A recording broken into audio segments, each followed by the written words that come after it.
আমন্ত্রণ সবাইকে road two democracy অনুষ্ঠানে আপনাদের সঙ্গে আছে আমি সাইফুল হক। দর্শক, এই অনুষ্ঠানটি শুক্র থেকে রবি এই 3 দিন এই সময় আরটিভিতে নিয়মিত সম্প্রচার হয়। দর্শক, দক্ষিণ এশিয়ার ভূ রাজনীতিতে এই মুহূর্তে সবচেয়ে আলোচিত বিষয় বাংলাদেশের প্রধানমন্ত্রী তারেক রহমানের বহুল প্রতীক্ষিত নয়াদিল্লি সফর। কূটনৈতিক সূত্র বলছে আগামী 20 থেকে 25 আগস্টের মধ্যে ভারত সফরে যেতে পারেন প্রধানমন্ত্রী তারেক রহমান। তবে এখনও চূড়ান্ত হয়নি দিনক্ষণ। সফরটি হলে সরকার প্রধান হিসেবে এটিই হবে তার প্রথম ভারত সফর। এমন একটি সময়ে সফরটি হতে যাচ্ছে যখন শেখ হাসিনার ভারতে অবস্থান ও রাজনৈতিক তৎপরতা, প্রত্যর্পণ প্রশ্ন, সীমান্ত হত্যা, পুশিন বাণিজ্য ট্রানজিটে বিধিনিষেধ এবং তিস্তার পানি বণ্টন নিয়ে দুই দেশের সম্পর্কে জমেছে অবিশ্বাস। ডিসেম্বরে শেষ হতে যাওয়া 30 বছর মেয়াদী গঙ্গার পানি বণ্টন চুক্তি নবায়নের ইস্যুটিও গুরুত্বপূর্ণ। ফলে প্রশ্ন হচ্ছে, এই সফর কি কেবল সম্পর্ক স্বাভাবিক করার কূটনৈতিক আয়োজন, নাকি বাংলাদেশের স্বার্থ আদায়ের সুযোগ? হাসিনা প্রশ্নে কি মিলবে দিল্লির নিশ্চয়তা? সীমান্ত হত্যা, পানি, বাণিজ্য ও জ্বালানিতে কতটা দর কষাকষি করতে পারবে ঢাকা, নাকি পুরনো অমীমাংসিত ইস্যুগুলো জিইয়ে রেখে শুরু হবে সম্পর্কের নতুন অধ্যায়? এসব প্রশ্নের হিসাব নিকাশ নিয়ে আজকের আলোচনা। আজ আমাদের আলোচনার বিষয় দিল্লি সফরে লাভ ক্ষতি। আর এ বিষয়ে আলোচনার জন্য আজ আরটিভির স্টুডিওতে রয়েছেন সাবেক রাষ্ট্রদূত মোহাম্মদ মাহফুজুর রহমান, রয়েছেন প্রথম আলোর কূটনৈতিক প্রতিবেদক রাহিদ এজাজ, এবং রয়েছেন ইয়থ লিডার ও কলামিস্ট এবং রাজনৈতিক বিশ্লেষক ডক্টর রাকিব আল হাসান। দর্শক, এই প্ল্যাটফর্ম আপনার, সরাসরি প্রশ্ন তুলুন, দ্বিমত থাকলে চ্যালেঞ্জ করুন, লাইভ আলোচনায় যুক্ত হতে ফোন করুন স্ক্রিনে দেখানো নম্বরে। আমরা সরাসরি চলে যাচ্ছি মূল আলোচনায়। শুরুটা করতে চাই রাকিব আল হাসান আপনাকে দিয়েই। সেটি হচ্ছে, এখনো পর্যন্ত আমরা আসলে যে মানে ওনার যাওয়া না যাওয়ার যে নিশ্চয়তাটা পাচ্ছি সেটা হচ্ছে ভারতীয় সংবাদ মাধ্যমের বরাতে। আমাদের গণমাধ্যমগুলোতে এখনো আসলে খুব নিশ্চিত করে কোনো কিছু বলা হয়নি। আমি যদি ধরেই নেই উনি যদি যান, সেক্ষেত্রে উনার আসলে 1 নম্বর প্রায়োরিটির জায়গাটা কি হবে? আপনাকে ধন্যবাদ। আমার সমালোচক এবং দর্শকদেরকে সালাম এবং শুভেচ্ছা। দেখুন, এখানে আমরা যে ভারতীয় গণমাধ্যমের কথা বলছি, ভারতীয় গণমাধ্যমে শুধুমাত্র ওনার যাওয়া না যাওয়ার ব্যাপার না, এখানে অনেক ধরনের উস্কানিমূলক বক্তব্য, আমি বলবো উস্কানিমূলক নিউজও তারা প্রকাশ করছে। গতকাল একটা নিউজ দেখলাম যে হাসিনার প্রত্যর্পণ ছাড়া মাননীয় প্রধানমন্ত্রী ভারত সফর করবেন না। অথচ আমাদের এখন পর্যন্ত বাংলাদেশ সরকারের পক্ষ থেকে সফরের ব্যাপারেও কথাবার্তা বলা হয়নি, মানে সফরের শর্ত সম্পর্কে কোনো কথাবার্তা বলা হয়নি। প্রেস সচিবও বলেছেন এটি এখনো নিশ্চিত না, এখনো আলোচনাধীন। তো যাক, আমরা একটা সম্ভাব্য রোডম্যাপ হয়তো জানি, আমরা হয়তো ক্যালকুলেশন করে বলতে পারি। তো যাক, এই সফরের অনেক কিছু রয়েছে। আপনি নিশ্চয়ই জানেন, আপনার শিরোনামে বলেছিলেন যে আমাদের সীমান্ত হত্যা বলেন, আমাদের বাণিজ্য বলেন, আমাদের পানি চুক্তি বলেন, অনেক কিছু রয়েছে। তো আমি মনে করি যদি এই মুহূর্তে বাংলাদেশের সবচেয়ে দুটো বার্নিং ইস্যু, একটা হচ্ছে শেখ হাসিনাকে ফেরত চাওয়া, যেটা দীনেশ ত্রিবেদীর যে অফিসিয়াল যে মিটিং ছিল মাননীয় প্রধানমন্ত্রীর সাথে, সেখানেও কিন্তু এটা জোরালোভাবে বলা হয়েছে। 2 নম্বর হচ্ছে কি হাদি হত্যাকাণ্ডের আসামিদেরকে ফেরত চাওয়া।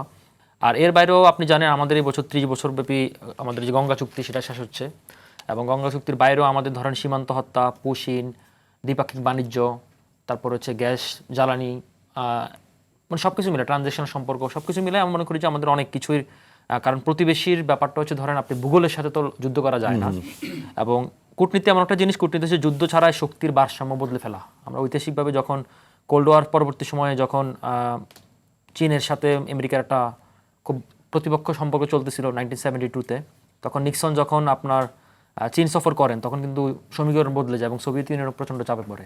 তো এই মুহূর্তে আপনি যেটা বলছিলেন যে দক্ষিণ এশীয় ভূরাজনীতিতে এবং জিও পলিটিক্স বা ফরেন অ্যাফেয়ার্সের সম্পর্কের ক্ষেত্রে এই সফরটা কিন্তু খুব গুরুত্বপূর্ণ। এবং আপনি জানেন আমাদের বিএনপি এই সরকার ক্ষমতা আসার পরেই আমাদের মাননীয় প্রধানমন্ত্রীর প্রথম সফরটা ছিল মালয়েশিয়া এবং টু সাম এক্সটেন্ট মানে হচ্ছে চায়না।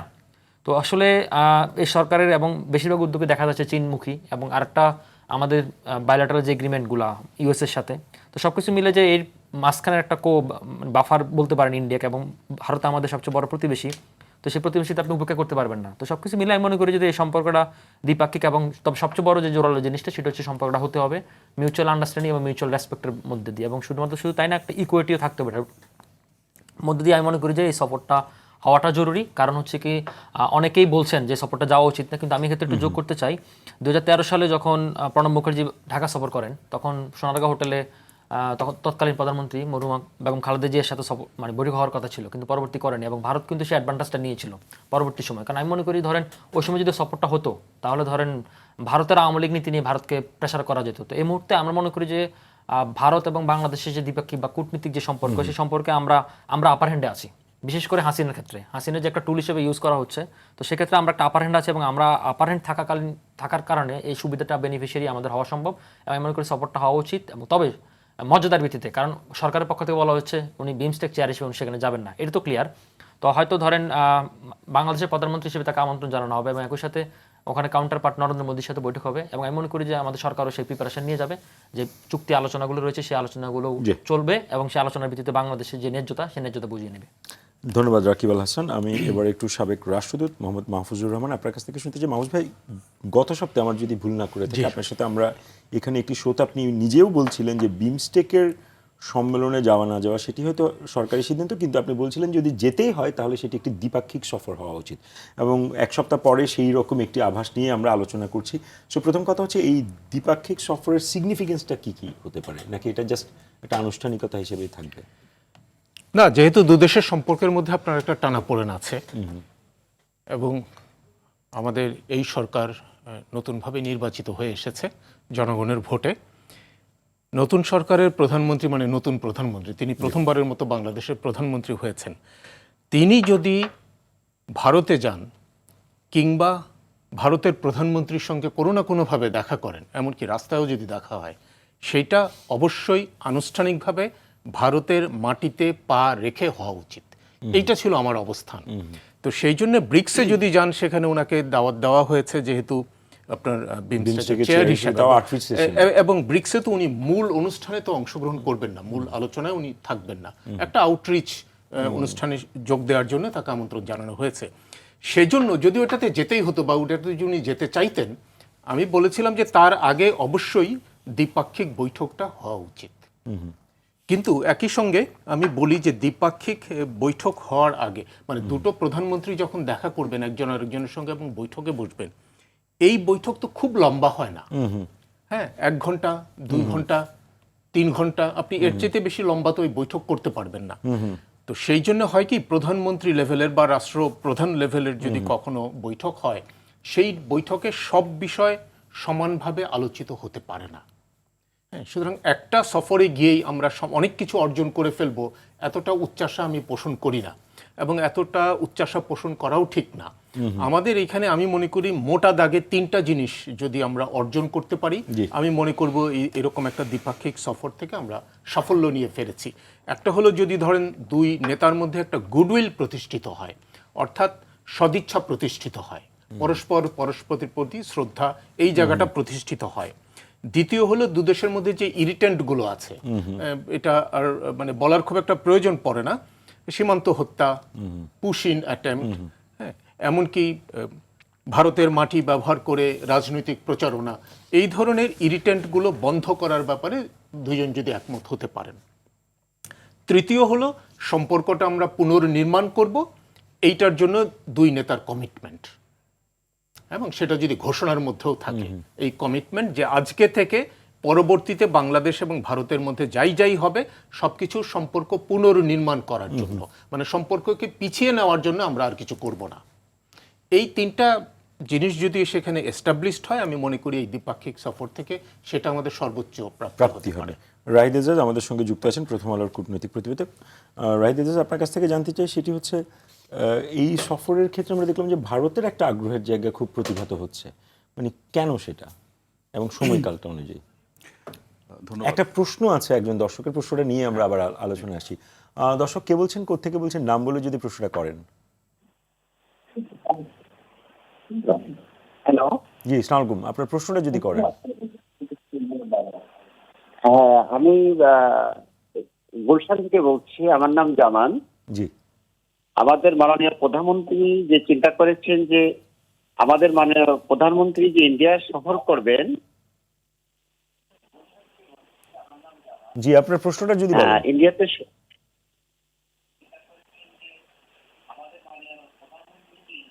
আপনার টেলিভিশনের সাউন্ডটা যদি একটু কমিয়ে আপনি যদি প্রশ্নটা করেন। হ্যালো, জি আমি বলছি, তাহলে এখানে আমাদের একটা যে বিগত সময় আওয়ামী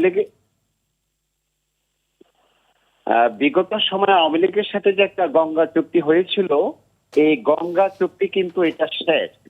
এটা আমাদের মাননীয় প্রধানমন্ত্রীর সাথে এটা নিয়ে কোনো আলোচনা হবে কিনা? জি, নিশ্চয়ই আমাদের সঙ্গে আপনি যুক্ত থাকুন, আমাদের আলোচকরা নিশ্চয়ই আপনার প্রশ্নের উত্তরগুলো দেওয়ার চেষ্টা করবে। রাহিদ এজাজ ভাই, যে প্রশ্নটি করছিলাম যে কেন ভারতের তরফ থেকে এই, আপনি যে প্রশ্নটা করছিলেন যে কেন দরকার, প্রথম কথা হচ্ছে মানে ভারতের তরফ থেকে আমরা যে ইন্টারেস্টটা দেখছি সেটাই এই মানে এটার কোনো বিশেষ কারণ আছে কিনা, না বিশেষ মানে কারণ ঝালাইকরণের বিশেষ কারণ তো নিশ্চয়ই আছে। আমরা জানি যে 24-এর রক্তস্নাত গণ অভ্যুত্থানের মধ্যে দিয়ে যে একটা রাজনৈতিক পট পরিবর্তন হয়, সে পট পরিবর্তনের সময়কাল থেকে শুরু করে পরবর্তী 18 মাস, অর্থাৎ পুরো ইন্টারিম গভর্নমেন্টের পিরিয়ডটাতে ইতিহাসের সবচেয়ে তিক্ততা বা অনেকে টানাপোড়েন বলে, যে আমি আমার অভিজ্ঞতায় বলি 20 বছরের বেশি সময় ধরে কাভার করছি, যে এমন বাজে অবস্থা ইতিহাসে কখনো ছিল না। এবং সেখানের প্রচুর ডিসইনফরমেশন ছিল, মিস ইনফরমেশন ছিল, এবং সেটার বন্যায় মেইন স্ট্রিম মিডিয়া তো ঝাঁপিয়ে পড়েছিল। তো সেটা আর শেষ পর্যন্ত ভালো হয়নি। এবং একটু আপনাদের মনে করিয়ে দিতে পারি, 2025-এর মাঝামাঝি সময় থেকে ভারত কিন্তু অনেকটা আনুষ্ঠানিকভাবে বলতে শুরু করলো যে নির্বাচনের পর সম্পর্কটা স্বাভাবিক হবে, ইতিবাচক হবে। এবং যার কিছু ইঙ্গিত আমরা পাই, ডিসেম্বরে যখন সাবেক প্রধানমন্ত্রী বেগম খালেদা জিয়া মারা যান, তার জানাজায় শ্রদ্ধা জানাতে ভারতের পররাষ্ট্রমন্ত্রী জয়শঙ্কর এলেন। ফেব্রুয়ারিতে নির্বাচন হলো। নির্বাচনে পরপরেই প্রধানমন্ত্রী তারেক রহমানকে নরেন্দ্র মোদী চিঠি এসছে। এর আগে উনি টুইটে যে কজন তাকে অভিনন্দন জানিয়েছে, প্রথম সারিতেই তিনি ছিলেন। ওম বিড়লা আসলো আপনার সরকারের শপথ গ্রহণ অনুষ্ঠানে। তো এগুলো তাদের যে কথাবার্তা ছিল সেটার একটা রিফ্লেকশন ছিল ডিসেম্বর থেকে শুরু করে ফেব্রুয়ারি, ইভেন এপ্রিলে যখন পররাষ্ট্রমন্ত্রী মরিশাস যান, সে মরিশাস যাওয়ার পথে দিল্লিতে স্টপ ওভার করে মিটিং করেছিলেন। এবং ওই সময় কিন্তু একটা ইনফর্মালি কথাবার্তা ছিল এন্ড অফ মে বা আর্লি জুনে ভিজিটটা করা যায় কিনা, যেহেতু 18 মাসের একটা তিক্ততার পর্ব, সেটা থেকে ওই 18 মাস তো বলতে গেলে সব কিছু থমকে ছিল, তো কোনো কিছু তার থমকে থাকে না। এবং ওই একই সময় আমরা যদি দেখি, আমরা প্যারালালে একটা সম্পর্কের সাথে আমি আরেকটা সম্পর্কে মিলাতে চাই না, কিন্তু এটাও ঠিক কোথাও যদি ছেদ পড়ে সেটা শুরু করতে একটা সময় লাগে। তো তাদের দিক থেকে একটা জোরালো ইচ্ছে ছিল। কিন্তু আনফর্চুনেটলি আমরা যেবার দেখলাম যে পশ্চিমবঙ্গের রাজ্য বিধানসভা নির্বাচন, আসামের নির্বাচন, এটাকে ঘিরে সম্পর্কটা আবার খারাপের দিকে গেল। আমরা লাগাতার অব্যাহত পুশিন দেখেছি, অ্যান্টি বাংলাদেশ রেটরিক দেখেছি, এবং মে মাসে নির্বাচনের পরেও কিন্তু সেগুলো থামেনি, পুশিনটা হয়েছে একদিকে। অন্যদিকে যদি স্পেসিফিক বলি, 18 মে নিশ্চয়ই আমাদের মনে থাকার কথা, ভারতের 5টা মিডিয়াতে একসঙ্গে শেখ হাসিনার সাক্ষাৎকার ছাপালো। তাহলে নতুন করে একটা ইরিটেন্ট আবার শেখ হাসিনা ইস্যুটা আসলো। এখন আমি বলছি সম্পর্ক ভালো করব, সম্পর্ক ভালো করলে তো এক ধরনের ইতিবাচক আবহ দরকার। আপনি একদিকে সীমান্তের পরিস্থিতি নাজুক, বারবার উস্কানি দেওয়া হচ্ছে, শেখ হাসিনার সাক্ষাৎকার, কিন্তু আপনি বলছেন যে এটা হবে না, এই কার্ডটা ইউজ করা হবে না। এবং সর্বশেষ দেখেছি 10 জুলাই তিনি আবার রয়টার্সে সাক্ষাৎকার দিয়ে জানালেন ডিসেম্বরে তিনি তার স্বদেশ প্রত্যাবর্তন ঘটবে। তো এগুলো কিন্তু যেই প্রতিশ্রুতি বা অঙ্গীকার, সেখান থেকে এক ধরনের বিচ্যুতি। প্যারালালি কিন্তু 10 তারিখ রয়টার্সের ইন্টারভিউ দেওয়া হলো, 14 তারিখ ব্রিক্সের ইনভিটেশন প্রধানমন্ত্রী তারেক রহমানের কাছে পাঠানো হলো, কিন্তু সেখানে প্রধানমন্ত্রী হিসেবে তাকে অ্যাড্রেস করা হয় বিমস্টেকের চেয়ার হিসেবে। এখন প্রশ্ন তুলছেন সরকারি দল এবং সরকারের পক্ষ থেকে, এটা খুবই সঙ্গত। G20-তে যখন সাবেক প্রধানমন্ত্রী শেখ হাসিনাকে আমন্ত্রণ জানানো হয়েছিল, তখন তো তাকে বাংলাদেশের প্রধানমন্ত্রী বলা হয়েছে। আর তার চেয়ে সবচেয়ে বড় যুক্তি হচ্ছে বিমস্টেকের চেয়ার কারা হবেন, বিমস্টেকভুক্ত দেশের রাষ্ট্র বা সরকার প্রধান। তারেক রহমান আজকে বাংলাদেশের প্রধানমন্ত্রী বলে বিমস্টেকের চেয়ার হয়েছেন। তো এই যে ব্যর্থ, এগুলোর পরে দেখা গেল যে না, ব্রিক্সের এই দাওয়াতটাতে তিনি যাবেন না। তখন তারা বাইল্যাটারাল যে ইনভিটেশনটা ছিল সেটাকে আবার রিভাইভ করলো, সেটাকে রিভাইভ করে এখন আমরা যেটা দেখতে পাচ্ছি, সেই দাওয়াতটাতেই প্রথম বারের মতো ভারতে যাওয়ার একটা প্রস্তুতি চলছে। যেহেতু তারা কিছু জায়গায় এখানে ল্যাপস তাদের দিক থেকে হয়তো মনে করছে, বিশেষ করে 5 তারিখের যে ঘটনাবলী, ফরেন করেসপন্ডেন্স ক্লাবে প্রথমবারের মতো শেখ হাসিনা এলেন এবং তিনি আপনার ভয়েস কলের মধ্যে যুক্ত হলেন, প্রশ্ন উত্তরও দিলেন। বলা হচ্ছিল কিন্তু তিনি রেকর্ডেড একটা বক্তব্য দিবেন এবং শুধু মেম্বাররা সেখানে থাকবেন। সেখানে কিন্তু ব্যর্থ হয়েছে। ব্যর্থটা কোথায়? শুধু ফরেন করেসপন্ডেন্স ক্লাব নয়, এটা তো আমরা লাইভ পৃথিবীর বিভিন্ন প্রান্ত থেকে দেখা গেছে। ভারতের শীর্ষস্থানীয় অনেক সাংবাদিক সেখানে গেছেন, আমাদের পরিচিত 2-3 জন বন্ধু বান্ধব আছেন, তারা কিন্তু এফসিসি মেম্বার নন। আওয়ামী লীগের নেতাকর্মীরা সেখানে জড়ো হয়েছেন। তো সব মিলিয়ে হঠাৎ করে দুই দেশের সম্পর্কে এক ধরনের উত্তেজনা তৈরি হয়েছে। তো সেই আবহে এই ভিজিটটাকে নিয়ে তাদের যে আগ্রহ, আপনি যে বলছেন মরিয়া কেন বা উদ্যোগী কেন, এইটা তো আরও আগে থেকেই চলছিল, কিন্তু মাঝখানে কিছু ঘটনা প্রবাহ সম্পর্কটাকে ইতিবাচক ট্র্যাকে ফেরানোর যে চেষ্টা বা অঙ্গীকার সেখান থেকে সরে গেছে বলে আমাদের মনে হচ্ছে। এই প্রশ্ন কিন্তু ঘুরে ফিরে আসছে, এত মরিয়া কেন, নিতে হবে কেন? কারণ সম্পর্কটা দুই প্রতিবেশী দেশ, সম্পর্কটা তো একটা জায়গা থেকে চলে গেছে। আপনার যদি বলি যে বিগত 15 বছর আওয়ামী লীগ শাসনামলে যেভাবে চলেছে সেভাবে চলবে না, খুব ভালো কথা, কিন্তু আপনি যদি ফেরাতে চান সেটা কোনো না কোনো একটা পয়েন্টে তো আপনাকে শুরু করতে হবে। তো সেই জায়গাতে ভারতের একটা আগ্রহ আছে যাতে করে বাংলাদেশের প্রধানমন্ত্রীর সাথে ভারতের প্রধানমন্ত্রী একটা বৈঠক হয় এবং একটা অফিসিয়াল ফরম্যাটে হয়। জি, ধন্যবাদ। আবারও ডক্টর রাকিবুল হাসান আপনার কাছ থেকে শুনতে চাই, সেটা হচ্ছে প্রায় টানা 1.5 দশক পর বিএনপির শীর্ষ নেতা এবং বাংলাদেশের প্রধানমন্ত্রী হিসেবে ভারত সফরে যাচ্ছেন। তাহলে এই সফরের মধ্য দিয়ে কি বাংলাদেশ ভারতের এখন যে টেনশনের কথা আপনারা বলছেন, যে বরফের কথা আমরা বলছি, সেটি কি গলবে কিনা?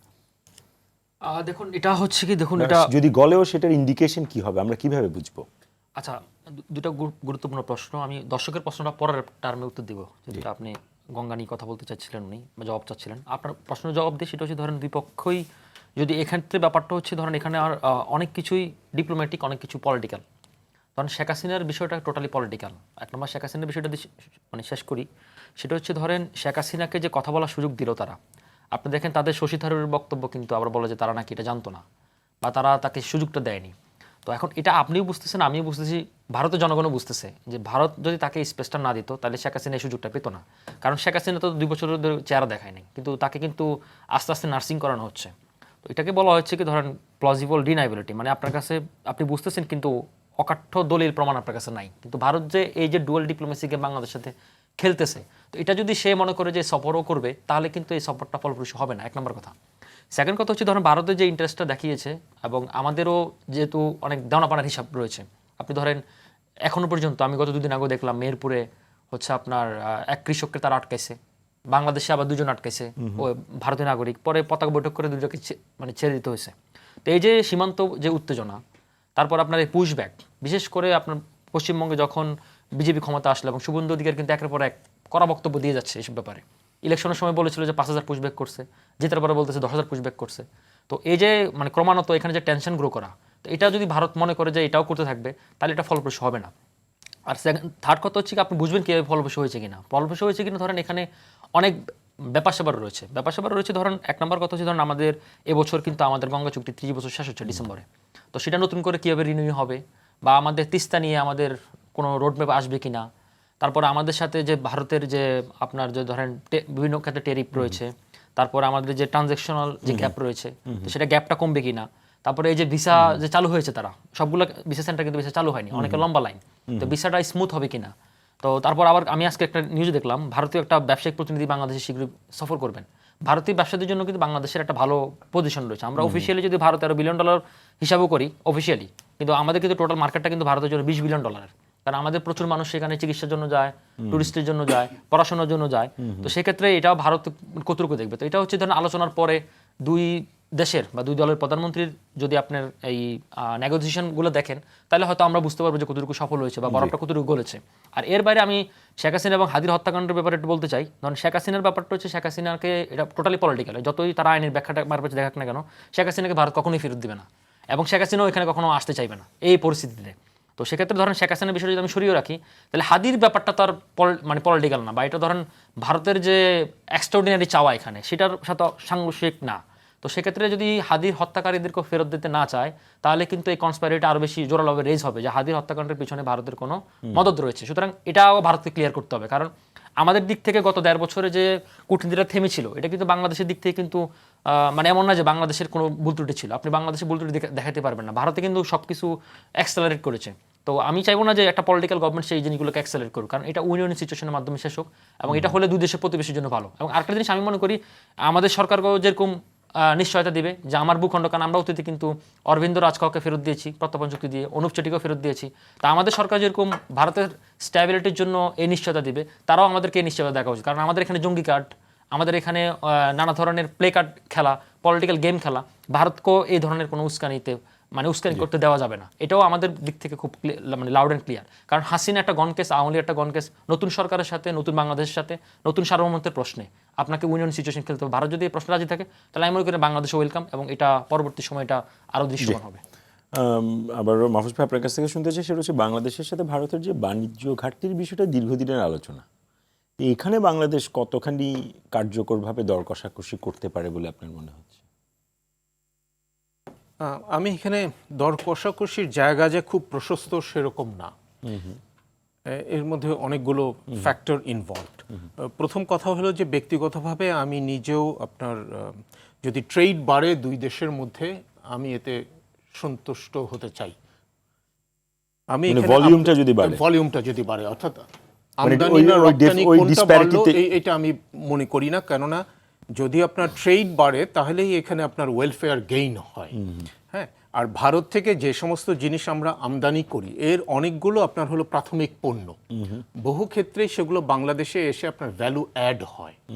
তো আমরা যদি এগুলো কোনো কারণে মনে করেন ভারত থেকে না আনি, তখন এই প্রাথমিক পণ্যগুলো আমাদেরকে বিকল্প আরেকটা দেশ থেকে আনতে হয়, এগুলো আমদানিই করতে হবে আসলে। আমদানি করতে হবে। তো আমদানি যদি করতে হয় তখন আপনার বেশি মূল্য দিয়ে আমদানি করতে হয়। ট্রান্সপোর্টেশন কস্টের ইস্যু। হ্যাঁ, আর এই ট্রেডের মধ্যে আপনার কোনো চ্যারিটি নাই আর কি, এই আমদানি রপ্তানি।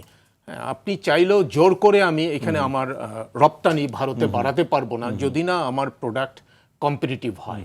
তবে কিছু কিছু ক্ষেত্রে ভারতে আপনার যথেষ্ট পরিমাণ নন ট্যারিফ ব্যারিয়ার দিয়ে রাখে, যে কারণে শুধু বাংলাদেশ না অন্য যে কোনো দেশের পণ্য তাদের মার্কেটে ঢুকতে অনেক অতিরিক্ত কষ্ট হয়। এইটা কেন আমি বলছি, কারণ অনেকগুলো এক্সাম্পল আছে যেখানে আপনার বাংলাদেশি প্রোডাক্ট ইন্ডিয়ান মার্কেটে ঢুকতে পারে নাই, অথবা ঢুকতে গিয়ে ওই বিমাতা সুলভ আচরণের শিকার হয়েছে, মানে নন ট্যারিফ ব্যারিয়ারের ইয়েতে পড়েছে। তারপরে এগুলো আপনার ডিসপিউট সেটেলমেন্ট বোর্ডে গেছে এবং ডিসপিউট সেটেলমেন্ট বোর্ডে বাংলাদেশের পক্ষে রায় এসেছে। এরকম বেশ কিছু আছে। তো এই সমস্ত ক্ষেত্রে মনে হয় যে ওই বটল নেকগুলি যদি ভারত সরিয়ে ফেলে, অর্থাৎ নন ট্যারিফ ব্যারিয়ারগুলো যদি না থাকে, তাহলে অবশ্যই বাংলাদেশের প্রোডাক্ট এখন যে পরিমাণ যায় তার তার থেকে বেশি বেশি যাবে। যাবে। হ্যাঁ, কিন্তু ট্রেডের যে গ্যাপ হিউজ, সেটা হয়তো মানে ফুলফিল নাও হতে পারে।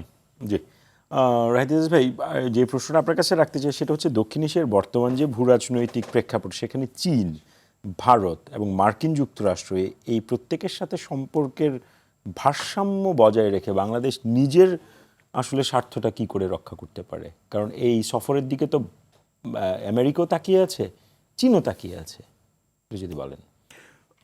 দেখুন, একটু আগেই আমাকে যখন আপনি প্রশ্ন করেছিলেন যে কেন মরিয়া, তখনই আমি বলছি আমি বরাবরই বিশ্বাস করি প্রত্যেকটা রিলেশনশিপের ডিনামিক্স আলাদা, এবং প্রত্যেকটা রিলেশনশিপ কিন্তু প্রত্যেকটা দেশের স্বার্থের নিরিখে হয়, এবং ইন্টারন্যাশনাল রিলেশন কিন্তু কোনো চ্যারিটি বা ওয়েলফেয়ার অ্যাক্টিভিটিস না। এখন যুক্তরাষ্ট্রের সাথে আমার যে সম্পর্ক, আমি সেটাকে কখনো চীনের সাথে সম্পর্ক দিয়ে পরিমাপ করতে পারবো না, আর ভারতের সাথেও না। ভারত আমার নিকট প্রতিবেশী, তার সঙ্গে আমার শত শত বছরের লাইফস্টাইল, কালচার, হেরিটেজ অনেক কিছু মিল আছে, আবার মানুষে মানুষের অনেক যোগাযোগের অনেক জায়গাটা অমিলও অনেক আছে। বেশি। আবার চীন ধরেন আমার সেই 75 অবধি কিন্তু বাংলাদেশকে স্বীকৃতি দেয় না। 75-এর আমরা যখন আলোচনা করছি, আজকে 16 আগস্ট হয়ে যাবে কিছুক্ষণ পর, 75 51 বছর হবে। এর 15 আগস্টের পর এবং সেপ্টেম্বরে ইউএনজিএতে জয়েন্ট কমিউনিকে সাইন করে স্বীকৃতি দেয়। কিন্তু সেই চীনের সাথে irrespective to regime, be it a political or non political or martial law, চীনের সাথে রিলেশনশিপটা কিন্তু কখনো ছেদ পড়েনি। আবার যুক্তরাষ্ট্রের সাথে আমার সবচেয়ে বেশি বাণিজ্য, বড় বাজার এবং পাশ্চাত্যের বড় এবং প্রধান শক্তি, তার সাথে সম্পর্কের একটা মাত্রা আছে।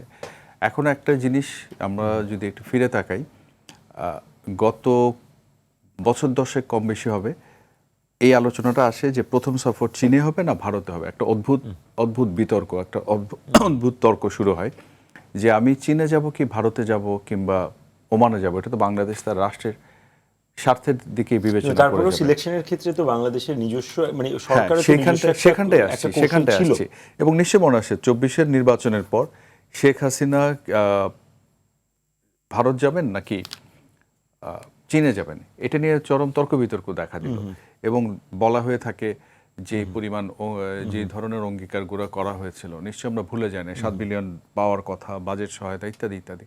দেখুন, চীন কখনো কিন্তু বাজেট সহায়তা দেয় না। চীন সাপ্লায়ার্স ক্রেডিটটা দেয়, কনসেশনাল লোন দেয়, এবং বলা হয়ে থাকে যেহেতু ভারতে গেছে সেটা দেয়নি। তো আপনার মূল প্রশ্নে ফিরে আসি যে যুক্তরাষ্ট্র, চীন কিংবা ভারত, প্রত্যেকটা দেশের সাথে সম্পর্কের ডাইমেনশনটাই আলাদা, সম্পর্কের একে অন্যের চাওয়া পাওয়াটা আলাদা। বাংলাদেশে সেই জিনিসটাই করা উচিত যেখানে বাংলাদেশ নামক রাষ্ট্রটা মর্যাদার সাথে, সম্মানের সাথে, তার সংবেদনশীলতার প্রতি এই দেশগুলো শ্রদ্ধাশীল হবে, এই জিনিসটা পরিষ্কার করা উচিত। এবং কিন্তু রাইট ভাই, আপনি তো এই হিস্ট্রিগুলো অনেক দিন ধরে কভার করেন, জানেন। আমরা কি খুব মানে নির্মোহভাবে বলতে পারি আমরা এই ভারসাম্যটা খুব সুষমভাবে বজায় রাখতে পেরেছি আমাদের বিভিন্ন রেজিমে? সে জায়গায় আসছি। এখন আপনি ভারসাম্যটা রাখতে গিয়ে সেখানে আপনাকে সাহসটা করতে হবে যে আপনি এই জিনিসটা বলছেন বা করছেন, আপনি সেটা করতে পারেন কিনা। একটা উদাহরণ দিই, আপনি বলবেন যে বিগত সরকার বলে আপনি সমালোচনা করছেন, তখন খুব একটা ঠোঁটের আগে একটা কথা ছিল যে ইন্দো প্যাসিফিক। তো এই যে Indo Pacific strategy, Indo Pacific Outlook, নিশ্চয়ই মনে আছে জাপান ভিজিটের আগে তড়িঘড়ি করে আমরা কি বললাম, ইন্দো প্যাসিফিক আউটলুক করছি। একটা হচ্ছে চীনপন্থী বলয়, আর একটা হচ্ছে যুক্তরাষ্ট্রপন্থী বলয়। তো এই যে বলয়ের মধ্যে করছেন, আপনি বিআরআইতে যাবেন নাকি ইন্দো প্যাসিফিকে যাবেন? এখন বিআরআইটা যত বেশি ম্যাটেরিয়ালাইজ করা যায়, একটা ফান্ড আছে, প্রজেক্ট আছে, ইন্দো প্যাসিফিক তো সেরকম না। তো এখন আপনার জন্য কোনটা করা ভালো? এক নম্বর। 2 নম্বর হচ্ছে, আজ থেকে 10 বছর আগে চীনের প্রেসিডেন্ট শি জিনপিং এসেছিলেন, $20 বিলিয়ন বেশি আর্থিক সহায়তার কথা বলা হলো, 22টা চুক্তি সমঝোতা করা হলো। 1 দশক পরে কি দেখছি? +-25% ডিসবার্স হয়েছে। 22টা প্রজেক্টের মধ্যে 9টা হয়েছে। আমি চীন সফরের ঠিক আগে ভাগে করে 2জন ব্যবসায়ীর সঙ্গে কথা বলছিলাম, তারা দীর্ঘদিন ধরে ব্যবসা করেন অবকাঠামো খাতে, এখনও তারা আশাবাদী যে ওই প্রজেক্টগুলো হবে। তো এই যে বড় কিছু আমরা করি, অনেকের সাথে ঢাকঢোল পিটিয়ে আমরা যুক্ত হই, আপনি ভারসাম্যের কথা বলছেন, তো আপনি $20 বিলিয়ন কথা 10 বছর আগে করেছেন, তার আদতে পেয়েছিস তার 1/4 পেলেন। তাহলে এই যে বড় 4/3 রয়ে গেল, তাহলে এটা তো দেশ ভুগলো। প্রাসঙ্গিকভাবে আলোচনায় আসলে আবার বলবো, কিংবা 3rd টার্মিনালের কথা জানি, ইন্টারিয়ামের আমলে 3rd টার্মিনালের কাজটা ফেলে রাখা হলো। তো হাজার হাজার কোটি টাকার বোঝা কিন্তু জাতির ঘাড়ে পড়লো। তো এখন কথা হচ্ছে যে ভারসাম্য কিভাবে রাখবেন, সেটা আপনার কিন্তু সমন্বিতভাবে চিন্তা করতে হবে। আপনি যুক্তরাষ্ট্রের সাথে কোনটা করতে যাচ্ছেন, ভারতের সাথে কি করবেন, চীনের সাথে কি করবেন। ওই হুট করে আসলো বলে আপনি অ্যাডহক বেসিসে করে ফেলবেন, সেটা করে কিন্তু ভারসাম্য নামক জিনিসটা বজায় রাখাটা নিশ্চিত করা যায় না। যে রাকিব, আপনার কাছ থেকে একটু শুনতে চাই, সেটা হচ্ছে সীমান্ত হত্যা বা পুশিনের ব্যাপারে খুব সুনির্দিষ্ট লিখিত কোনো প্রতিশ্রুতিকে আসার সম্ভাবনা আছে? খুব জরুরি আলাপ। সীমান্ত হত্যা এবং পুশ ইন, এটা ভারত তো দীর্ঘদিন থেকে এটা করে আসছে, এবং হচ্ছে ধরেন বিশেষ করে যখন পশ্চিমবঙ্গে বিজেপি সরকার ক্ষমতা আসলো, তখন কিন্তু এটা বাড়িয়ে দিচ্ছে। কিন্তু আমাদের পক্ষ থেকে কিন্তু বারবার এই উদ্যোগটা বা উদ্বেগটা জানানো হচ্ছে। ইভেন আপনি যদি দেখেন, যেদিন পশ্চিমবঙ্গে যখন শুভেন্দু অধিকারী জিতলেন, তখন কিন্তু একই দিনে পররাষ্ট্রমন্ত্রী, পররাষ্ট্র উপদেষ্টা, পররাষ্ট্র প্রতিমন্ত্রী 3 জনে কিন্তু বক্তব্য দিয়েছেন এবং জোরালো বক্তব্য দিয়েছেন। এই জায়গা থেকে তো আমরা ঠিক আছি। আর এখন এটা নিয়ে আমি মনে করি যে ধরেন যদি খুব হায়ার লেভেলে যদি কমিটমেন্টটা থাকে বা একটা মিউচুয়াল একটা জায়গায় আসে, একটা পয়েন্ট অফ অর্ডারে আসে, তাহলে আমি মনে করি ধরেন এটা পুরোপুরি বন্ধ না হলেও কমবে। কারণ হচ্ছে কি, ধরেন এটার সাথে টোটালি কিন্তু দুই দেশের ব্যাপার না, এটা কিন্তু ভারতের ইন্টারনাল রাজনীতির একটা বড় অংশ, বিশেষ করে পুশিন যদি বলেন আপনি। কারণ আপনি দেখেন, আমাদের অসমে যখন হয়েছিল ইলেকশন, তখন কিন্তু অনেক মুসলিম ভোটারদের তারা বাদ দিল, এবারও কিন্তু তারা অনেক 91 লক্ষকে বাদ দিল। তো এই ক্ষেত্রে কিন্তু তাদের এটা ইন্টারনাল পলিটিক্সের অংশ, এবং তারা মনে করে যে ধরেন তাদের ইন্টারনাল যারা লোকাল যারা পলিটিশিয়ান, তারা কিন্তু দিল্লির দৃষ্টি আকর্ষণ করার চেষ্টা করে সবসময়। এখন বিশেষ করে শুভেন্দু অধিকারীর মতো বা হিমন্ত বিশ্ব শর্মার মতো যারা পলিটিশিয়ান, তারা তো সেক্ষেত্রে আমি মনে করি এটা যদি ধরেন দুই সুপ্রিয় নেতাদের সাথে যদি বৈঠকে আলাপ আলোচনা হয়, তাহলে হয়তো এটা পুরোপুরি বন্ধ না হলেও কমে আসবে। এবং আমি মনে করি এই ব্যাপারগুলো টোটালি পলিটিক্যাল চাওয়া। এখন এই পলিটিক্যাল চাওয়াতে ধরেন যদি নিজেদের মধ্যে একটা আস্থা অর্জন করে এবং ট্রাস্ট বিল্ড আপ হয়, ট্রাস্ট বিল্ড আপ হলে এগুলার সলিউশন আসা সম্ভব। আদারওয়াইজ তো মানে এখন পর্যন্ত আপনি দেখেন শেখ হাসিনার ক্ষেত্রে তারা যে মানে ডিপ্লোমেসিটা গেম খেলতেছে। আর একটা উদাহরণ দিচ্ছি আপনাকে, ধরেন এখানে কিন্তু আপনার মনে আছে নিশ্চয়ই, আমাদের তো একটা ওই নন লিথাল উইপেন ইউজের একটা তো এগ্রিমেন্ট আছে, আরো অনেক কিছু আছে সীমান্তে, আরো অনেকগুলো চুক্তি রয়েছে। আপনার হচ্ছে 150 মিটার সম্ভবত না, নাকি 50 মিটার একটা এরিয়াও কিন্তু আমাদের ইন্দিরা চুক্তির মাধ্যমে এগুলো হয়েছে 1974 ইন্দিরা মুজিব চুক্তিতে, ল্যান্ডলক চুক্তিতে। তো এগুলো কিন্তু বারবারই হয়েছে, 11 সালে 16 সালে অনেকগুলো চুক্তি, এগুলো কিন্তু ক্লজ রয়েছে, কিন্তু ব্যাপারটা সেগুলো তো মানা হয় না। মানে পৃথিবীর কোনো আইনে তো দেখা নাই যে আপনার সীমান্ত আপনি হত্যা করবেন, ফেলানির মতো হত্যাকাণ্ডের ঘটনা যদি বলেন আপনি, তো সেক্ষেত্রে এগুলো তো টোটালি পলিটিক্যাল। এক্ষেত্রে আমি মনে করি ধরেন যদি এগুলো ট্রাস্ট গেন আপ হয়, তাহলে ধরেন এই জিনিসগুলো মিনিমাইজ হবে আর কি, টোটালি বন্ধ না হলে মিনিমাইজের আশা করা যায়। আর অন্যান্য যে ক্লজগুলো রয়েছে আমাদের ওই যেটা বলছেন নন ভেরিয়েট টেরিফ যা রয়েছে, সেক্ষেত্রেও আমি মনে করি ধরেন এটা কিন্তু একটা মিউচুয়াল আন্ডারস্ট্যান্ডিং জায়গায় আসতে হবে। এখন ভারত এখনো পর্যন্ত আমার কাছে মনে হচ্ছে ভারত মেন্টালি মানে বিএনপি গভর্নমেন্ট বা এই গভর্নমেন্টকে কতটুকু মেনে নিচ্ছে, এটা আমার একটা বড় প্রশ্নের জায়গা। তো সেক্ষেত্রে কেন সেই আশঙ্কাটা আপনি করছেন? আশঙ্কাটা আপনি দেখেন বিমস্টেকে তো দেখলেন মানে আপনি দেখেন বিমস থেকে চেয়ার হিসেবে তাকে ইনভাইট করা হয়েছে, এখানে তো এই যে চিঠিতে কিন্তু প্রাইম মিনিস্টার উল্লেখে নাই। জি। তো সেক্ষেত্রে তো তাদের এই আচরণগুলো তো প্রকাশ পায় না। তো আমি মনে করি এবং শুধু তাই না, আপনি বাংলাদেশে অলরেডি আমাদের যিনি তথ্য উপদেষ্টা তিনি কিন্তু বলেছেন যে বাংলাদেশে এই ধরনের সফর অনেক হয়, কিন্তু বাংলাদেশে রয়ের প্রধান আসছে, এটা মিডিয়াতে হাইলাইট হচ্ছে, এটা কিন্তু আমরা কখনো দেখিনি। উনি কিন্তু বলেছেন এটা রুটিন সফর। যাই হোক, এই আলোচনাগুলো আমরা আরো করতে থাকবো। একটা বিরতিতে আমাদের যেতে হচ্ছে। দর্শক, ডেমোক্রেসি অনুসারে নিচ্ছে ছোট্ট বিরতি, আমাদের সঙ্গেই থাকুন, আমরা ফিরছি একটু পরেই।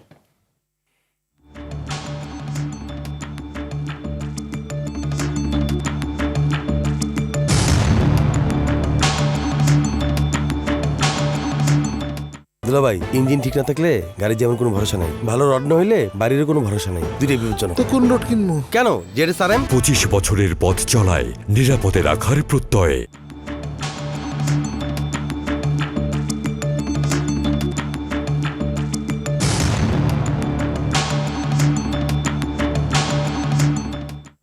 দর্শক, বিরতির পর আবারও স্বাগত। আপনারা দেখছেন রোড টু ডেমোক্রেসি অনুষ্ঠানটি। আপনাদের সঙ্গে আছে আমি সাইফুল হক।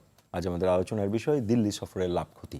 আমরা ফিরছি আলোচনায়। আবারও যেতে চাই সাবেক রাষ্ট্রদূত মোহাম্মদ মাহফুজুর রহমান আপনার কাছে। সেটি হচ্ছে, আন্তর্জাতিক কূটনীতিতে আসলে কোনো স্থায়ী শত্রুও নেই, স্থায়ী মিত্রও নেই, যা আছে স্থায়ী স্বার্থ।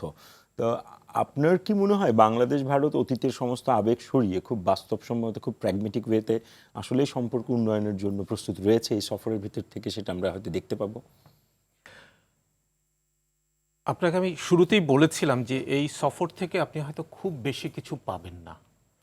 হ্যাঁ, পাইতেন যদি এমন হতো যে এই প্রধানমন্ত্রীর সফরটা হতো তার আগে প্রিপারেটরি মিটিং হিসেবে আপনার পররাষ্ট্রমন্ত্রী যেতেন, কর্মকর্তারা যেতেন, আস্তে আস্তে বিল্ড করতেন, কিংবা ধরেন আপনি মনে করতেছেন যে আপনার প্রত্যর্পণ একটা ইস্যু, তাহলে আপনি যদি আইনমন্ত্রী যেত, প্রত্যর্পণ নিয়ে কথা বলতো। যদি মনে করেন যে পানি চুক্তি একটা ইস্যু, পানিমন্ত্রী যেতেন বা কর্মকর্তারা যেতেন, ওগুলো নিয়ে কথা বলতেন, বলে বলে আস্তে আস্তে আপনি বিল্ড করতেন সম্পর্কটা। তখন হয়তো এই সফর থেকে আপনি অনেক বেশি কিছু পেতে পারতেন। কিন্তু আমি বলছি যে এই সফরে যদি আপনি ওই যে আস্থার জায়গাটা তৈরি করতে পারেন, গুডউইলটা এস্টাবলিশ করতে পারেন, মানে এবং ওইটুকু যদি না পারেন তাহলে এই সফরে যাওয়ার কোনো অর্থ নাই। কারণ আপনাকে তো একটা টার্গেট নিয়ে যেতে হবে যে আমি এইটুকু অন্তত অর্জন কিছু তো করব। পেতে হবে। এবং ফিরে এসে তো আপনার জনগণকে আপনার বলতে হবে, কারণ জনগণের মধ্যে অনেক অংশই আছে যারা আবার চাইছে যে প্রধানমন্ত্রী যেন না যান। হ্যাঁ, তো তাদেরকেও তো আপনার সন্তুষ্ট করতে হবে। সুতরাং এমন একটা কিছু অর্জনের কথা বলতে হবে যেন এটা হয়। আর আপনি বলছিলেন যে আন্তর্জাতিকভাবে অনেক ক্ষেত্রে অনেক রকম হয়। এখন আপনার যেহেতু বৈরিতা দুই দেশের মধ্যে আছে, আপনার কিন্তু প্রায়োরিটি এখন হলো ওই বৈরিতার জায়গাটা নিরসন করা, এইটা প্রায়োরিটি। আর গঙ্গার পানি নিয়ে আপনার দুই প্রধানমন্ত্রী তো আলোচনা করতে পারবেন না। কারণটা হলো কি, এটা টেকনিক্যাল বিষয়, অনেকগুলো টেকনিক্যাল বিষয় আছে। সেইগুলো নিয়ে যখন কথা উঠবে তখন দুই দেশের প্রধানমন্ত্রী কেউই, মানে ইভেন মানে পররাষ্ট্রমন্ত্রীও হয়তো অনেক কিছু বলতে পারবেন না, যেটা সংশ্লিষ্ট কর্মকর্তারা বলতে পারেন। হ্যাঁ, মন্ত্রী পর্যায়ের লোকরা বা রাজনৈতিক লোকরা তারা একটা গাইডলাইন দেয়। তো সুতরাং ওই কর্মকর্তা পর্যায়ের বৈঠকগুলোতে এইটা আপনার চূড়ান্ত পর্যায়ে নিয়ে যাওয়ার আগ পর্যন্ত আমি মনে করি রাজনৈতিক লেভেলে এখানে কাজ অনেক সীমিত। রাজনৈতিক লেভেলে কাজটা সীমিত। শুধু গুডউইলটা প্রতিষ্ঠা করা হলো কাজ রাজনৈতিক লেভেলে, তারপরের কাজটা কর্মকর্তাদের করতে হবে। মানে সেই জায়গাটা অ্যাটলিস্ট যদি আমরা যেতে এটা পারি। এখনো টপ টু দি ডাউন হবে। আগে হয়তো নিচ থেকে গ্রো করে করে উঠে, এখন উপর থেকে নামবে আর কি। রাইদিদাস, আপনার কাছ থেকে শুনতে যে তিস্তার পানি চুক্তি নিয়ে এটি তো আসলে সলভ হয়নি, দীর্ঘদিন ধরে একটা অমীমাংসিত বিষয়। এতদিন বলা হতো যে আসলে পশ্চিমবঙ্গের সরকার এর কারণে সেটি হয়নি। এখন তো বিজেপি সরকারেরই একটা মানে বিজেপি সেখানে তার আসন গেড়েছে। এখন কি সহজ হবে? আপনাকে তাহলে উল্টো আমি প্রশ্নটা করি, মনে করিয়ে দিই। এপ্রিল 2017 আমি নিজে সেটা কভার করতে গিয়েছিলাম। পরিষ্কার মনে আছে, হায়দ্রাবাদ হাউসে নরেন্দ্র মোদী খুব জোর গলায় বলছিলেন, আমাদের মেয়াদকালে, টার্মটা শুনুন, 1 বছর পরে বাংলাদেশ ইলেকশন, 18 সালে ইলেকশন, তার মানে ধরে নিয়েছিল যে আমাদের মেয়াদকালে তিস্তা চুক্তি হবে। তো ওনাদের মেয়াদকাল 18-তে গেল, 22 গেল, 24 গেল, হয়নি। কিন্তু এখানে একটা জিনিস মাথায় রাখতে হবে, পশ্চিম ভারতের রাজনৈতিক কাঠামোটা যেভাবে আছে, রাজ্য কেন্দ্রের সাথে এই যে টানাপোড়নটা, দূরত্বতা, চাপটা, সেটার রেশ কিন্তু বাংলাদেশের ক্ষেত্রে এসে পড়ে। এবং এটা স্বীকার করে নিতে হয়, গঙ্গার পানি চুক্তির মতো ঐতিহাসিক জিনিসটি, কাজটি সমাধান করেছিল জ্যোতি বসুর মতো দূরদর্শী নেতা ছিলেন, আই কে গুজরাল ছিলেন সেখানে। সেখানে আরও যারা বন্ধুপ্রতিম রাজনৈতিক নেতৃত্ব ছিলেন, যারা সেই দূরদৃষ্টি তাদের ছিল, এই ইস্যুগুলো সমাধান করা দরকার। এখন পশ্চিমবঙ্গে বিজেপি ক্ষমতায় এসছে, কেন্দ্রে বিজেপি ক্ষমতা আছে, এটা করলেই যে জিনিসটা সুরাহা হবে এমনটা ভাবাটা কিন্তু আমি মনে করি এক ধরনের বাড়াবাড়ি। কারণ আমাকে আপনাকে রিয়েলিস্টিক হওয়া উচিত। পানির উৎস কমে গেছে, তারা অনেকগুলো প্রজেক্ট করেছে, এখন তারা তাদের স্বার্থটা সুরক্ষা না করে কি আমাকে পানি দিয়ে দিবে, এতটা আমরা ভাবছি কেন? এবং আমাকে যদি এক কথা তার মানে আমরা যেটা ভাবি সেটার মধ্যে না, অনেক বেশি সেটার মধ্যে আপনি অনেক দেখেন ফাঁক আছে, গলদ আছে। আমি নিজে আমার অভিজ্ঞতার বাতাসটা আলোকে বেশি। বলি, 2011 সালের সেপ্টেম্বরে যখন কংগ্রেসের আমলে তিস্তার পানি বন্টন চুক্তি একেবারে শেষ অবস্থায় ভেস্তে গেল, 15 দিন পরে আমি পশ্চিমবঙ্গে গিয়েছিলাম সপ্তাহ দুয়েকের জন্য, এবং প্রথমে একটু ধাক্কা লাগলো, দ্বিতীয়বার তৃতীয়বার আমি সেই মন্ত্রীর কাছে গিয়েছিলাম, নামটা মনে নেই, ফরওয়ার্ড ব্লকের প্রতিনিধি ছিলেন, এবং সিপিএমের বামফ্রন্টে যে মন্ত্রিসভা তাদেরই কিন্তু মোটামুটি কোয়ান্টাম নিয়ে মমতা ব্যানার্জি যা ভাবছিলেন, বামফ্রন্ট সরকারের অবস্থান ছিল তাই, অর্থাৎ তারা ক্ষমতা এলে তিস্তা নিয়ে ওই অবস্থানে থাকতেন, অর্থাৎ সে তার রাজ্যের স্বার্থে, দেশের স্বার্থে এক জায়গায় থাকে, তার পলিটিক্যাল সিনারিও চেঞ্জ হোক বা না হোক। তো বাংলাদেশের এখান থেকে শিক্ষা নেওয়ার আছে যে পশ্চিমবঙ্গ আসছে, আমাদের কারো কেউ কেউ মনে করছেন এটা একটা ইতিবাচক দিক, কেন্দ্রে বিজেপি আছে, রাজ্যে পশ্চিমবঙ্গ আছে, তাহলে তিস্তার মতো ইস্যুগুলো সুরাহা হয়ে যাবে। যদি তাই হতো, এই লাগাতার পুশিন তো নির্বাচনের ফলাফল ঘোষণা করার পরে আরো বেশি হতে থাকবে। এই পুশিন করতে গিয়ে তারা কিন্তু তাদের দেশের নাগরিকদের বাংলাদেশে সীমান্তর ভিতর ঢুকিয়ে দিয়েছে, এটাও আমরা দেখেছি। কাজেই আমি অন্যের দিকে তাকানোর আগে আমি মনে করি কি আমার সোল সার্চিং হওয়াটা জরুরি। ট্রানজিট নিয়ে অনেক কথা হয়, আপনি ট্রানজিট দিয়ে দিবেন, এরপরে কোর কমিটি কেন করতে যাচ্ছেন? ট্রানজিট দেওয়ার আগে একটা এক্সারসাইজ তো করে রাখা দরকার ছিল। আপনি 1200 টাকার ট্রানজিট ফি যেমন যৌক্তিক না, 192 বা 212 টাকার ফিও যৌক্তিক না। কাজে ওইটা আমাদের ভাবতে হবে। আর আমাকে যদি এক কথায় বলতে চান, আপনার অনুষ্ঠানের শিরোনাম লাভ বা ক্ষতি, লাভ ক্ষতির এখানে আমি বলছি একটা সম্পর্কের সাথে আরেকটা মেলানো যায় না। প্রাসঙ্গিকভাবে প্রধানমন্ত্রী তারেক রহমান বেজিং সফর চলে আসতেন, শি জিনপিং এর সঙ্গে তার যে মিটিং হলো, ডেলিগেশন লেভেল মিটিং, এটা ফলোড বাই 1-to-1 মিটিং। এই মিটিংটাতে কি বার্তা দেয়? বার্তা দেয় এটা রাজনৈতিক একটা সদিচ্ছা অঙ্গীকার তাদের দুজনের মধ্যে হয়েছে, যেটা রিফ্লেকশন হয়েছিল চাইনিজ ফরেন মিনিস্ট্রির সেই স্টেটমেন্টে, যেখানে বলেছেন যে পরিস্থিতি হোক না কেন চীন বাংলাদেশের পাশে থাকবে, চায়না মায়ানমার ইকোনমিক করিডোর বা সিম্যাককে এক্সটেন্ড করে বাংলাদেশ অবধি দিয়ে দেবে। অর্থাৎ আপনার আগে সবচেয়ে বড় এবং প্রধান ইস্যু হচ্ছে রাজনৈতিক অঙ্গীকার। রাজনৈতিক অঙ্গীকার দিয়ে আপনি জিনিসটা ফিক্স করেন। প্রথম হচ্ছে পলিটিক্যাল কমিটমেন্টটা থাকতে হবে একদম টপ লেভেল থেকে, সেটা যদি ফিক্স করেন।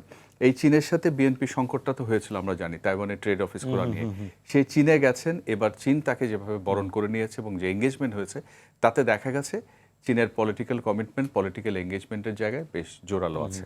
কাজেই দিল্লিতে গেলে আমাকে যদি এক কথায় বলেন, অনেক ইস্যু আছে, বাট এই মুহূর্তে সাবেক প্রধানমন্ত্রী শেখ হাসিনার প্রত্যর্পণ, এটা তো একটা বাধা, বা তিনি তো একটা বাধা সম্পর্কের ক্ষেত্রে, এটা তো গত 6 মাসে আমরা দেখছি। তো এই জন্য পলিটিক্যাল একটা সেটেলমেন্ট হওয়াটা জরুরি দুই টপ লিডারের মধ্যে। সেই পলিটিক্যাল সেটেলমেন্ট যদি হয় এবং সেটা যদি টেকে, তাইলে সেখানে আমি মনে করি সম্পর্কের জন্য সবচেয়ে বড় লাভ। ধন্যবাদ। আবার ডক্টর রাকিব আল হাসান, আপনার কাছ থেকে শুনতে চাই, দর্শক একটা প্রশ্ন করেছিলেন গঙ্গার পানি চুক্তি নিয়ে, একটু যদি সেই উত্তরটা দেন। আচ্ছা, আমি ওটার উত্তর আগে আরেকটা কথা বলতে চাই, সেটা হচ্ছে ধরুন আমাদের ইন্টারিম টাইমে কিন্তু ভারত কিন্তু আমাদের ট্রান্সশিপমেন্ট সুবিধাটা বাতিল করেছে, তাই না? এবং ভারত কিন্তু দীর্ঘদিন থেকে শেখ হাসিনাকে ধরেন আমাদের ল্যান্ড ইউজ করে ওখানে একটা করিডোর বা ট্রানজিট অর্থাৎ নর্থ ইস্ট এরিয়ার সাথে। তো এই মুহূর্তে আমাদের কিন্তু এই গত কয়েকদিন থেকে, বিশেষ করে গত 2 সপ্তাহ ধরে আমাদের একটা টপ বার্নিং ইস্যু হচ্ছে জ্বালানি সংকট, গ্যাস জ্বালানি সংকট নিয়ে। আমি আজকে একজন এক্সপার্টের মতামত দেখতেছিলাম, তো উনি বলতেছিলেন যে আমাদের নেপাল এবং ভুটান, ওরা কিন্তু ওদের বিদ্যুতের চাহিদার তুলনায় অনেক অতিরিক্ত বিদ্যুৎ উৎপাদন করে।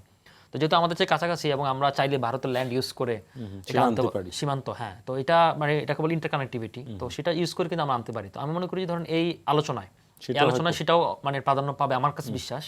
আর একটা জিনিস হচ্ছে গঙ্গা পানি চুক্তি নবায়নটা, দেখুন এটা কিন্তু বাংলাদেশের সকল মানুষই জানে যে এই বছর চুক্তিটা শেষ হচ্ছে, চুক্তিটা রিনিউ হবে, কিন্তু চুক্তি ক্লজগুলো কি হবে, কে কি চাচ্ছে, এটা কিন্তু ক্লিয়ার না। আমি যতটুকু জানি এই চুক্তি মানে আমাদের জয়েন্ট রিভার কমিশনে জেআরসির অধীনে এই চুক্তিটা হচ্ছে ধরেন 1996 এর যে চুক্তি 30 বছর, তার আগে 1977 একটা চুক্তি হয়েছিল 5 বছরের একটা অন্তর্বর্তী চুক্তি।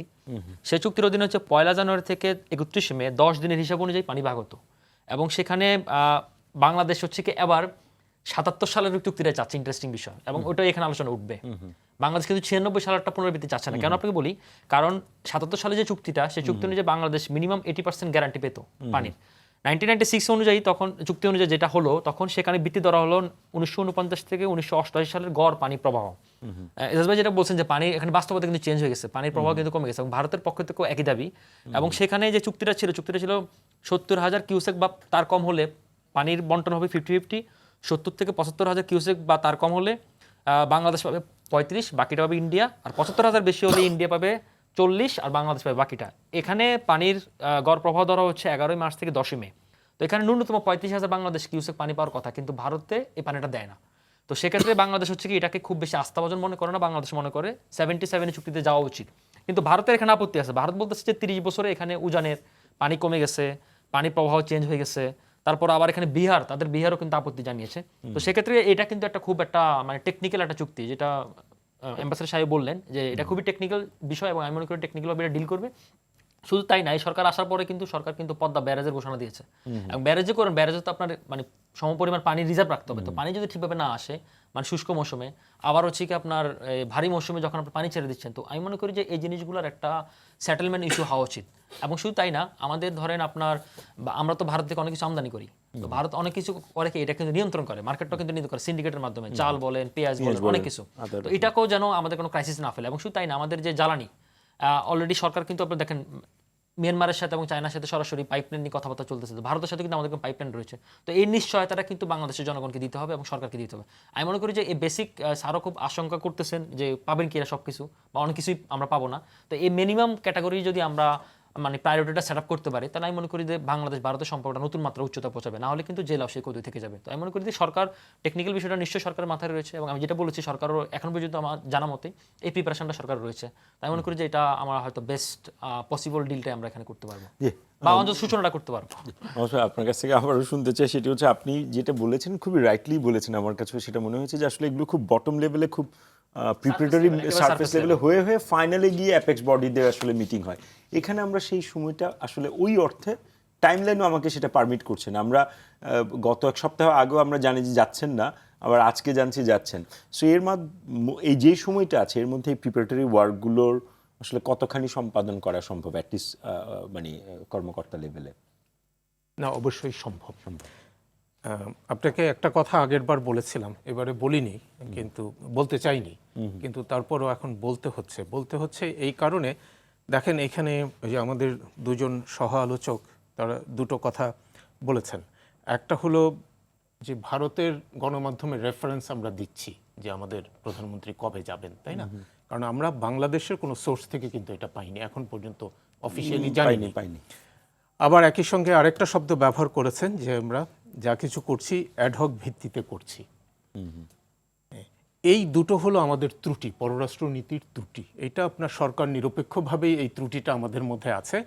অর্থাৎ আমরা যদি নিজেরা সক্রিয় না হই, সচেষ্ট না হই আমাদের সম্পর্ক এবং আমাদের স্বার্থকে সামনে তুলে ধরার জন্য, তাহলে ওই অবস্থাতেই আমরা থেকে যাব যে আমরা অন্যদের গণমাধ্যম থেকে শুনবো কবে যাবেন, আমরা নিজেরা বলতে পারবো না যে আমরা কখন যাচ্ছি। একইভাবে সমস্ত কিছু অ্যাডহক হয়ে থেকে যাবে আমাদের কাছে, আমরা কোনো কিছু ডিকটেট করতে পারবো না, আমাদের টার্মসের সম্পর্কটা নির্মাণ করতে পারবো না। এটা তো সে স্পষ্টভাবে বলল যে 96 সালে যখন চুক্তি হয় তখন আপনার ধরে নেওয়া হয়েছিল যে ওখানে 73,000 কিউসেকের কম বেশি ওরকম একটা পানি পাওয়া যায়। এখন তো বলা হচ্ছে যে ওখানে 15,000-16,000 কিউসেক পানি মাত্র পাওয়া যায়। মানে উজান থেকে এত বেশি পানি সরে টরে গেছে যে এখন এটা পাওয়া যায়। সো আপনি ওই আগের মতো বন্টন চুক্তি করতে পারবেন না। এখানে আপনার হয়তো অন্য অনেক কিছু নিয়ে আসতে হবে যেটা দিয়ে আপনি আপনার স্বার্থটা রক্ষা করতে পারেন। হ্যাঁ, মানে কেবলমাত্র পানি বন্টন না, এখানে হয়তো আপনাকে পরিবেশের কথা তুলতে হবে, অন্য অনেক কিছু তুলতে হবে, অন্য অনেক কিছু আনতে হবে। তার মানে জিনিসটা অনেকখানি জটিল। এটার আইনি দিকও আছে, এটার আপনার ওই যে মানে এটা বিষয়টা এরকম না আমরা সাধারণ মানুষ যেরকম মনে করি গেলাম একটা চুক্তি হয়ে গেল, পরের দিন থেকে সিচুয়েশন চেঞ্জ হবে, বিষয়গুলো তো এরকম ভাবে ফাংশন করবে না। তবে আসার বিষয় হলো তো এই পানি বন্টন নিয়ে তো আমরা ডিল করি না, যারা ডিল করেন অর্থাৎ প্রকৌশলীরা, ওই জয়েন্ট রিভার কমিশনে যারা আছেন, আমার বিশ্বাস যে তারা আজকে না, তারা 5 বছর ধরেই এটা নিয়ে আলাপ আলোচনা করছেন বা হ্যাঁ, নিজেরা তো আলাপ আলোচনা করছেন, সম্ভবত ভারতের সঙ্গেও কম বেশি একবার দুবার আলাপ আমি একটু আলোচনা যোগ করে করেছেন। আপনাকে, যখন এই সরকার খাল খনন উদ্যোগটা নিয়েছে না, তখন থেকে এটা খুব এক্সপার্ট হয়ে যে কাজটা করেছে, আমি জেনে বলতেছি আচ্ছা আপনাকে। আচ্ছা আচ্ছা হ্যাঁ, খুব এক্সপার্ট। মানে এটা কাজ হচ্ছে। হ্যাঁ, কাজ অনেক আগে থেকে প্রিপারেটরি শুরু হয়েছে এটা কাজ। একইভাবে ধরেন যে তিস্তার যে প্রকল্পটা নিয়ে কথা হয়, তিস্তার পানি বন্টন চুক্তি না, প্রকল্পটা নিয়ে যেটা কথা হয়, সেটাও কিন্তু দীর্ঘদিন থেকে এই আলাপ আলোচনা চলছে। এবং বাংলাদেশে আমরা তো দেশটাই ছোট জিওগ্রাফিক্যালি, আমাদের অত অভিজ্ঞতাও নাই যে ওই তিস্তায় যে প্রকল্পের কথা চিন্তা করা হচ্ছে রিজার্ভায়ার তৈরি করে, সেই ধরনের প্রকল্প হাতে নিলে এইটার পরিবেশের এফেক্ট অন্য জায়গায় কিরকম হতে পারে এই অভিজ্ঞতা কিন্তু আমাদের নাই। আমাদের একটাই ছোট অভিজ্ঞতা ওই যে আপনার কাপ্তাইয়ের বাঁধ নিয়ে, এবং সেখানে আপনি জানেন যে বিশাল বনভূমি আপনার এখন লেকে পরিণত হয়ে গেছে। এখনকার আমরা তো কেবল লেকটা দেখি, বাট এটার আগের ইতিহাসটা দেখি না। ওটার নিচে যে একটা মানে বনভূমি এখনো চাপা পড়ে আছে, এগুলো আমরা কেউ অনেকেই জানি না। তো একইভাবে এই তিস্তায় যেন তেন ভাবে একটা প্রকল্প করে ফেললে ভবিষ্যতে এটা কোথায় কি ইম্প্যাক্ট ফেলবে, কোন জায়গায় খরা তৈরি করবে, আমরা কিছুই কিন্তু জানি না। এই জন্য আমি মনে করি যে এখন চীনের কাছ থেকে যেমন ফিজিবিলিটি স্টাডি করা হচ্ছে, যদি ভারত আগ্রহী হয় ভারতের কাছ থেকেও ফিজিবিলিটি স্টাডি করা যায়। এমনকি আমাদের নিজের অর্থায়নে নিজেদের পকেটের টাকা খরচ করে হলো পশ্চিমা দেশ বা অন্য কোথাও যেখানে এক্সপার্ট আছে তাদের কাছ থেকে এই ফিজিবিলিটি স্টাডি নিয়ে আরো চিন্তা ভাবনা করে তারপরে এই ধরনের একটা মেগা প্রকল্পে আমাদের যাওয়া উচিত। রাহিত ভাই, একেবারে শেষ দিকে সেটি হচ্ছে মানে গভর্নমেন্ট টু গভর্নমেন্টের বাইরে গিয়ে পিপল টু পিপল যে রিলেশনশিপ, সেইটার বার্তা পাওয়ার আসলে কতখানি সম্ভাবনা আছে? কারণ গত 1.5 দশকে একটা বড় ক্রিটিক হচ্ছে যে ভারত বাংলাদেশের সম্পর্কটা খুব মনোলিথিক ছিল। না, প্রথমে প্রধান কথা হচ্ছে আমি এই প্রশ্নে আসবো এবং এটা আগে দিয়ে না দুই একটা ইস্যু বলি, তিস্তা গঙ্গা বলুন বা অন্যটা। প্রথম কথা হচ্ছে দেখুন, এই যে 15 বছরের সম্পর্কটা যে সোনালী অধ্যায় দাবি করা হতো, এটা তো প্রমাণিত যে এটা আসলে জনগণ কেন্দ্রিক ছিল না। এটা সরকার বা সরকার টু সরকার কেন্দ্রিক, আরো পরিষ্কার করে বললে একটা দলকে ঘিরে সেই সম্পর্ক, যেখানে অ্যাক্রস দ্য সেকশনকে বিবেচনা করা হয়নি, বিশেষ করে 14 নির্বাচনের পর। এটা তো একেবারে স্পষ্ট, এবং সেটা হয়েছে বলেই 24-এর যে পরিবর্তন, ওটা তার একটা পরিণতি। তো এখন আমি যে কথাটা বলছি লাভ ক্ষতির জায়গায়, বা আপনি কি পাবেন, আপনি কি গঙ্গা তিস্তা অসংখ্য জিনিস আছে, নন টেরিফ ব্যারিয়ারের কথা বলছি, আপনি ট্রেড ডেফিসিটের কথা বলছেন। ধরেন ওই 18 মাসে যেই বড় বড় সমস্যা, তার মধ্যে অন্যতম প্রধান হচ্ছে আমরা স্থলপথে যে আমদানি রপ্তানি করতাম সেটার উপর রেস্ট্রিকশন আছে। তার পোর্ট ইউজ করে, ভারতের বিমানবন্দর ইউজ করে যে এক্সপোর্ট করতাম সেটার রেস্ট্রিকশন আছে। এগুলো একটাও ওঠে নেই। নির্বাচনের পর কিন্তু আমরা ভিসাটা ওপেন করলাম, কিন্তু তারা ভিসা ওপেন করতে করতে লম্বা একটা সময় নিল, এবং ওপেন আপের পরেও এখন দেখছি স্লট ঠিক মতো পাওয়া যাচ্ছে না। গত 10 তারিখ মিটিংয়ের পরে একটা সিদ্ধান্ত তারা নাকি দিয়েছে ইন্টারনালি, পরের 1 সপ্তাহ দ্রুত করা, তারপরের 2 সপ্তাহ। তো এইটা যখন আপনি ঘোষণা করতে যাচ্ছেন, এটা তো আপনি 1 মাস বা 15 দিন আগে জানেন, তাহলে আপনি জনবল বাড়াচ্ছেন না কেন? এখানে জিনিসটা কি, ওই যে কমিটমেন্ট, আমি বারবার কেন বলছি রাজনৈতিক অঙ্গীকারটা বড়, সেটা যদি না হয়, আপনি জনগণ কেন্দ্রিক সম্পর্কের কথা বলছেন, যে কথাটা আপনি বলছেন সেটা মিন করতে হবে আপনার মুখের কথায় কাজে। আর সেটা যদি আপনি না করেন, এই যে জনগণ কেন্দ্রিক সম্পর্কর উন্নয়নের কথা বলছেন, সেটা কিন্তু বুলি আকারেই থাকবে। সেটা আনুষ্ঠানিক সফরের বাইরে আর কিছুই থাকবে না। এটা সীমান্ত হত্যা বলুন, পুশিন বলুন। আর ছোট্ট করে বলি, যে গঙ্গা চুক্তি নিয়ে এত কথা বলছি, আমি তুলনায় যেতে চাই না। আপনি 77-এ ফিরে যাওয়ার কথা উনি বলছেন, তো 77 থেকে আজকে আমরা যখন কথা বলছি 2026, এই ডিসেম্বরে এটা শেষ হবে। আমি আমার প্রস্তুতি ঠিক মতো নিয়েছি কিনা আমাকে যদি বলেন, একজন মাঠের রিপোর্টার হিসেবে আমি সন্দিহান, সরি টু সে। আমি যাদের সাথে কথা বলেছি, অন্তত কমিটিতে 3 জন আছে, এর মধ্যে একজনের সাথে 15 বছরের সম্পর্ক, তার বাসায় গেছে, সে বলল তোমার সাথে আমি ব্যক্তিগত কথা বলবো, বাকি কাজের কথা জেনো না। অর্থাৎ এই প্রস্তুতি কিন্তু আমাদের আমি সন্দেহ প্রকাশ করছি। রাকিব, একেবারে শেষ মন্তব্য, আসলে লাভ ক্ষতির শেষ হিসাবে আসলে রাজনৈতিক সদিচ্ছার উপরই ডিপেন্ড করবে, আপনি একমত কিনা? আচ্ছা, শেষ মন্তব্য, আমরা এখানে যে আলোচনা করেছি, আমি নিশ্চিত সরকার যে প্রস্তুতির চেয়ে বেশি আলোচনা আমাদের হয়ে গেছে, তাই না? এখন আমার কথা হচ্ছে কি, আমার খুব পছন্দের একজন Italian political scientist Niccolo Machiavelli একটা বক্তব্য উক্তি দিয়ে শেষ করি। তিনি একটা কথা বলেছেন, যদি একই সাথে ভালোবাসা এবং ভয় দুটাই থাকে এবং দুটা অর্জন সম্ভব থাকে না, তখন ভয়কে বেছে নেওয়া মানে উত্তম। উত্তম এবং আমাদের ভারত কেন্দ্রিক একটা সেন্টিমেন্টের যে পাবলিক টু পাবলিক ডিপ্লোমেসি প্রত্যেকটি ক্ষেত্রে ধরেন ভারতের একটা জুজু আছে, তাই মনে করি এই জুজুটা মানে কেটে ওঠা উচিত এবং এটা কেটে ওঠার একটা মাধ্যম হতে পারে এই সফরটা, যদি সরকার সঠিক পরিকল্পনা নেয় এবং সঠিক এক্সপার্টিস পলিসি মানে অ্যাপ্লাই করতে পারে। কারণ হচ্ছে কি সরকার যে মুখে বলছে সবার আগে বাংলাদেশ, আমরা সবার আগে বাংলাদেশ এই ক্ষেত্রে এটা এস্টাবলিশ করতে চাই, দেখতে চাই। জি, আপনাদের সকলকে অসংখ্য ধন্যবাদ আমাদেরকে সময় দেওয়ার জন্য। দর্শক, রোড টু ডেমোক্রেসি আজ আমরা এখানেই শেষ করছি। এই অনুষ্ঠানটি পুনঃ প্রচার হবে সকাল 7:30 দেখার আমন্ত্রণ রইল। সঙ্গে থাকার জন্য সবাইকে অসংখ্য ধন্যবাদ।